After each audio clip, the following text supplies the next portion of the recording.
Now, there's a lot of property in Sydney that has termite damage, correct? That's correct. Correct. So how many properties on average do you think you would see that have got termite damage? Where they estimate that a third of properties in Sydney have got some sort of a termite history.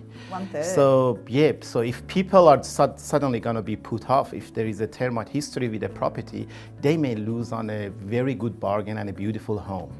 Okay, that's really good to know. So just because a property has had termite damage in the past, you wouldn't recommend that they not buy it because of that?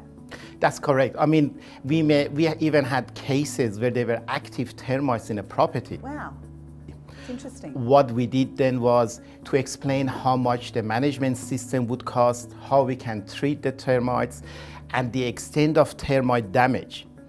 Then they can go back and start negotiating with the seller. It's all about if they have a good negotiation skill, and if there is a lot of demand for the property or not. Then sometimes the vendor pays for the treatment, sometimes the buyer does.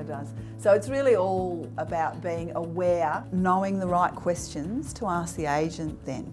That's right, yeah. Right. Termites is part of Australia's building. So you can't buy a building that will never ever have termite troubles. Okay, so yeah, it's just best to be realistic about it. That's correct. And why is it that everybody who gets a pest inspection on a property has to pay for it rather than just getting one inspection and letting everybody use it? It's very important that the name of a person who's buying that report is up there, otherwise they cannot claim. Okay. Sometimes you may have a report that is not quite accurate, but if your name is not up there, you can't go back and say, well, you told me there is no termite damage in the subfloor, whereas there is activity there. Right. They could say, well, that report, I made it for my neighbor, for my friend, and nothing to do with you. Nothing to do. Okay. So it's very important that you organize the termite inspection yourself. That's great advice, thank you. And other than termites, what other things do you typically find when you do a pest inspection? Yeah, when we do the pre-purchase pest inspection, we look for borers and borer damage. Okay.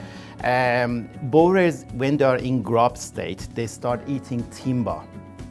That's not a huge problem in Sydney, but there is a problem with that. They like to eat floorboards, also the joists in the roof voids. Oh, that's inconvenient. Yes. Yeah. And the other thing we look for is timber decay. Sometimes you have a huge rot in some of the rafters or joists underneath. Right. That means that you may have to actually change the whole floorboards. Is there any way of finding out what those costs might be? What we say, we tell you the extent of damage, Okay. and then you can go and get your own quotes, because some people know a friend, handyman, they can maybe make it cheaper. Some people don't have that friend, so it depends on individuals. Okay, that's fantastic. Thanks so much, Brad. I really appreciate you coming in